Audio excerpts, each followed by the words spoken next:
10-Minute Jazz Lesson Podcast, episode 386.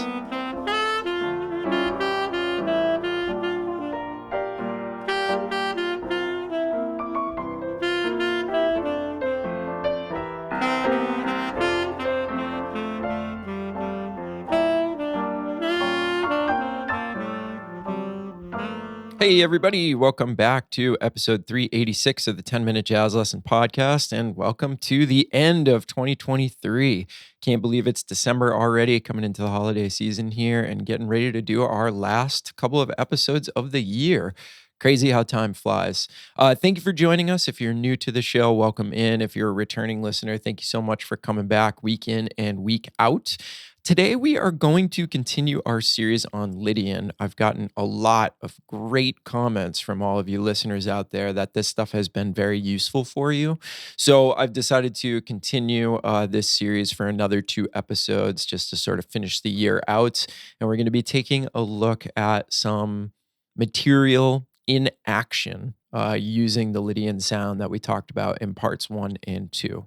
But before we jump into the show, just want to remind you this is a listener-supported podcast, which means we don't do any advertisements on the show. Instead, we just rely on listeners like you to support us in the form of a small monthly donation. And in return for that donation, you do get access to a PDF and audio example for every single episode that we put out here, and the entire back catalog is over there.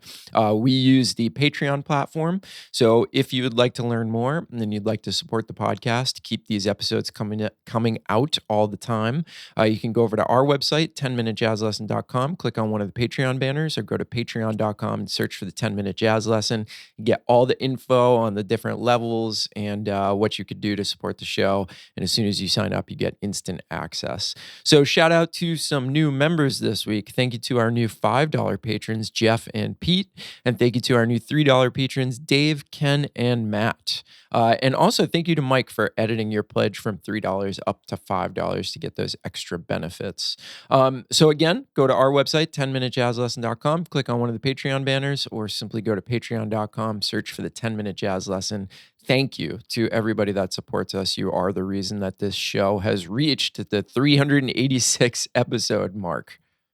Okay, so as I mentioned, we're going to be taking a look at some tunes, some parts of tunes, and today we're really going to study the Lydian dominant sound using a perfect tune for this sound, one that I personally just absolutely love to use it, and that's a tune called Bernie's Tune. All right. And this is a bebop classic. It's actually a very, very simple tune and one that I think everybody should know. And as I said, it's just kind of perfect for this sound. So if you look at your PDF, what you will notice is that I am using the first 8 bars of Bernie's Tune. And that's what we're going to be looking at today. And that's what we're going to be thinking about when we study this Lydian dominant sound. So let's just go over the changes real quick first, and we'll talk about actually why this is such a fantastic place to use Lydian dominant. So what do we see first? We see a D minor chord.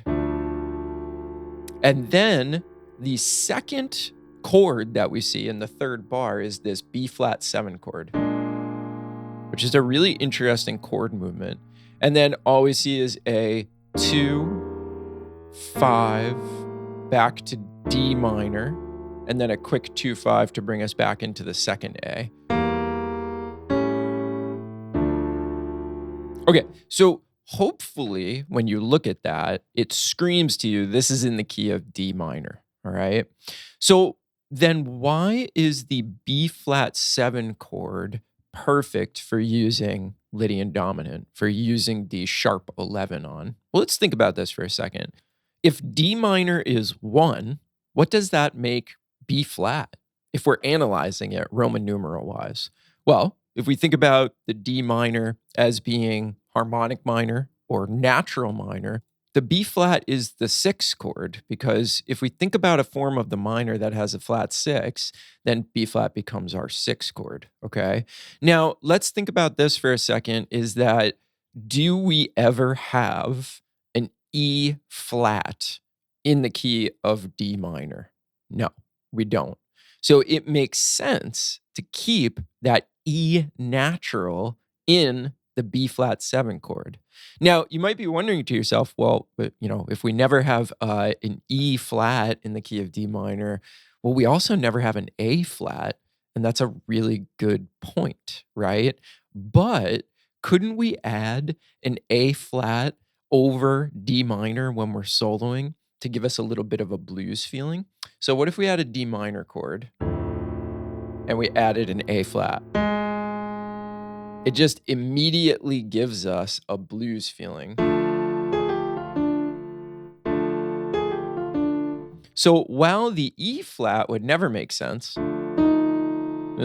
it doesn't give us a blues feeling or anything. It just sounds plain old bad.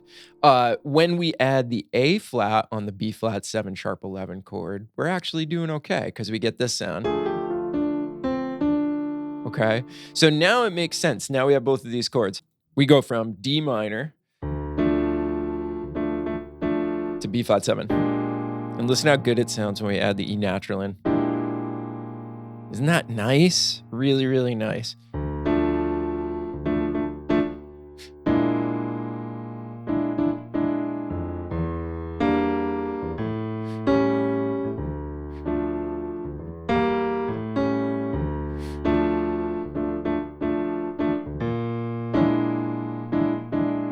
And because that sounds so good when we actually voice it, now we kind of know, all right, we could definitely use that in our solos. So this is a great opportunity to practice the Lydian dominant sound is over the second chord in the A sections to Bernie's tune. So let's look at the two examples that I've prepared.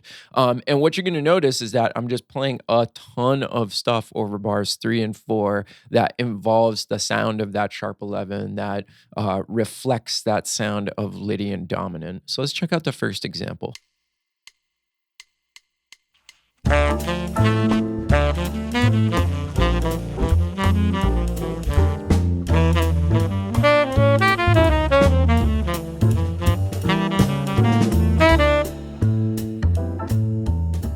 All right, so you can hear that I'm heavily leaning on that Lydian dominant sound in bars 3 and 4. What I have written is this.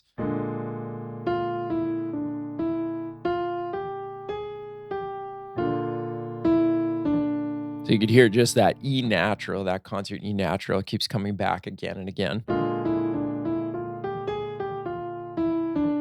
And all it is just a scale pattern. There's nothing really fancy going on there, but we're hearing that E natural again and again and again, and it's obviously giving us that Lydian dominant sound. So let's check out one more example. I use it in a little bit of a different way here, but let's check out example number 2 over these same bars.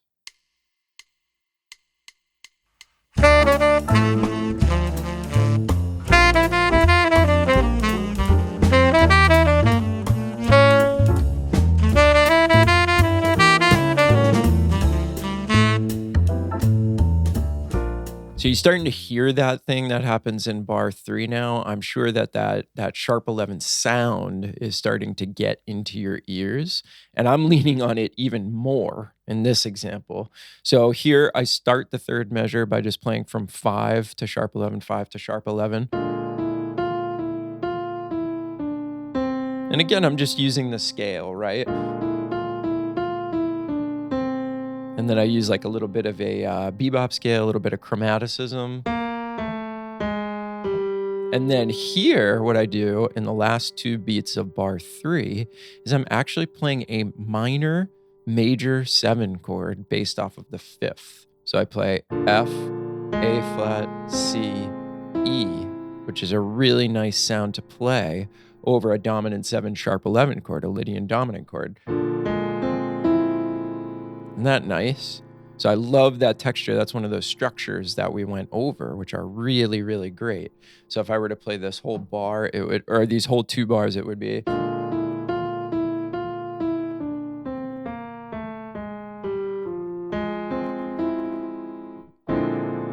I love the way that line ends. So there's a lot of possibilities. And I think one of the things that you could do after listening to this episode is first of all, learn Bernie's tune. And then the third and fourth bar of the A sections, of which there are three in this tune, would be a great place to start getting more familiar with and actually putting the Lydian dominant sound into action. So let me know if you have any questions, but I think it's pretty straightforward just to use a dominant 7 sharp 11 chord there and see what happens. Remember, it's all about experimentation. You can't get good at anything without just trying it, seeing what works, seeing what doesn't, reapproaching it, and slowly getting better at using this sound. So I hope you have fun with that. What I'm going to do at the end of the episode here is I am going to play a couple choruses over Bernie's tune. So if you're a Patreon member, you can also grab the MP3 of that. And if you want to transcribe any of the stuff or you hear anything that you think is cool in there, that will be available for you too. Remember, if you want to get the PDFs with these lines on them and you want to get the audio examples, you can choose to support the show with a very small monthly donation and you get all of that stuff. Go over to our website, 10minutejazzlesson.com, click on one of the Patreon banners, or go to patreon.com, search for the 10-Minute Jazz Lesson Podcast, and you get instant access after you sign up to support the show. Thank you to everybody that's doing that. Thank you to everybody for listening, and we will see you next week with another episode. Bye, everybody.